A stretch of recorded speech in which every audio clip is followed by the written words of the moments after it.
So Monster Hunter World is now available for PC, and we're working on a full GPU performance comparison as well as a Ryzen core scaling test. But in the meantime, how low can you go in this game?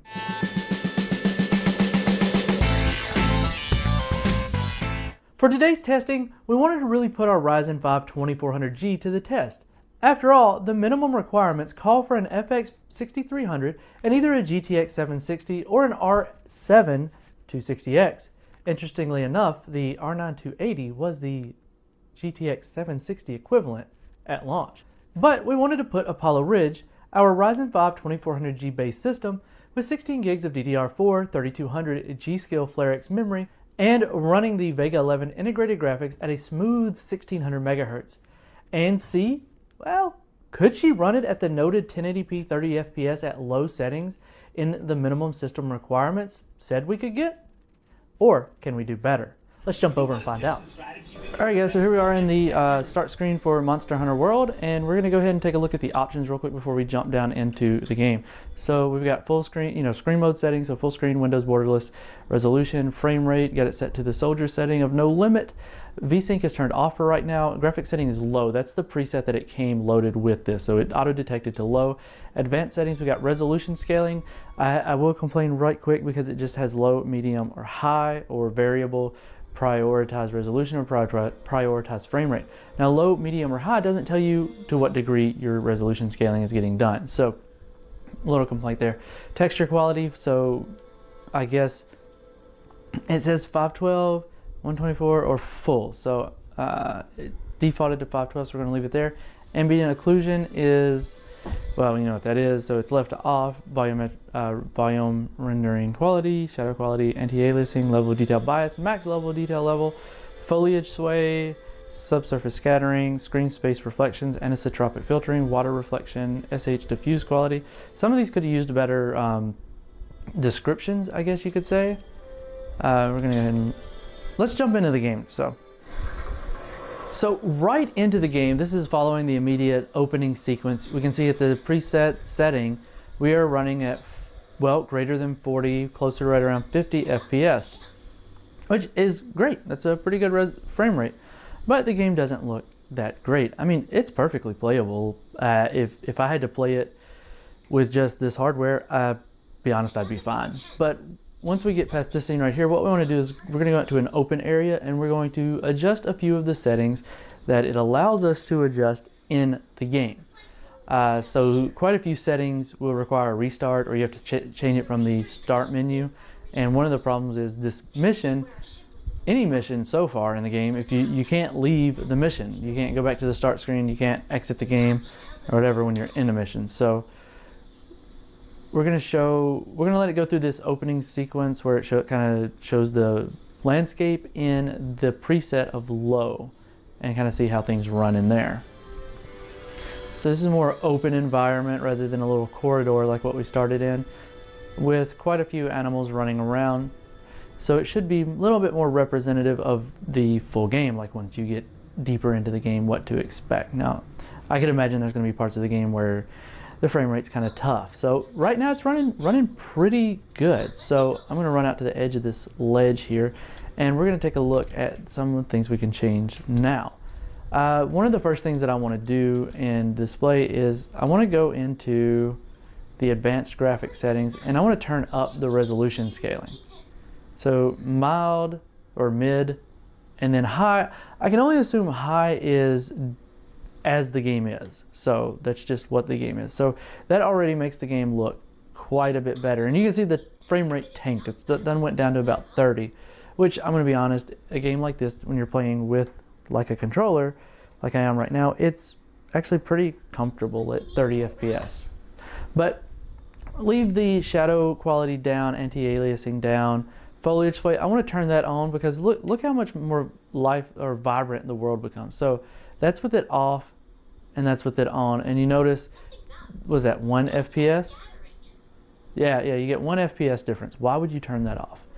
So these settings that are grayed out, you can't change right here, but I want to turn up the anisotropic filtering because you can see our memory, we're at 16 or 1.6 gigs of memory use, so we can utilize a little bit more. I'm gonna leave water reflections off because that usually hits it, but these other ones, SH diffuse quality, I can change that, but Z press may speed up processing for lower spec PCs. If disabled. Let's disable it just to see. So we're gonna leave everything else like it is. This is the one, volume rendering quality. Even if you turn it up to, good Lord. Let's see. Variable. Highest. Ooh. Man, it makes a difference on the way the game looks. Let's leave it off for now. So we're gonna leave resolution scaling at high. What did I? Uh-oh. Hang on. You know what? I seem to do better with it on. Yeah, we're gonna leave that on. That made a huge difference. So the settings so far run us right around 30 FPS. So you see, the tearing in this game is really, really noticeable at lower frame rates. So this may be one of the games that you really want to run with VSync on. But you know what? Actually, that's one of the things I want to try. Let's actually see if we can lower the resolution scaling. Uh-oh. Lower the resolution scaling and turn on that volumetric. So let's turn this down to, let's turn it back down to low and turn that on. So let's confirm that. Ooh, this will be interesting. Oh, look at that. Turning the resolution scaling all the way down like that. What if we can turn it up to medium? Let's turn that back up to medium. It gets us right there at that 30 FPS mark. Ooh, a little bit lower, but you know what? I'll be darned if the game doesn't look just a whole lot better. You know what? Let's actually turn it back to low. We can push our way through these lines. It's just a lot of menus to go through. Let's see. Turn it back to low. Confirm that, and let's turn on VSync. Now, one thing with VSync, if you're playing with a controller, I can't stand it, but, or not a controller, but a mouse and keyboard, I can't stand it, but with the controller, it's fine. Wow, that's actually pretty smooth. Let's go through this little section and see how the game looks. It's good to see the CPU utilization is pretty level across all of the cores and threads, because this is a fairly heavy CPU game, and we're going to look at that later in the core scaling performance to see just how heavy it is on those cores. Because right now we're running at 4 cores and 8 threads, so it's actually doing pretty good.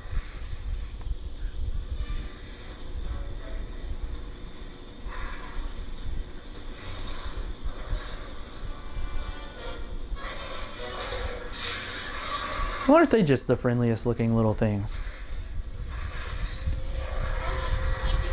One thing to keep note is that frame rate bar down there is how smooth it stays.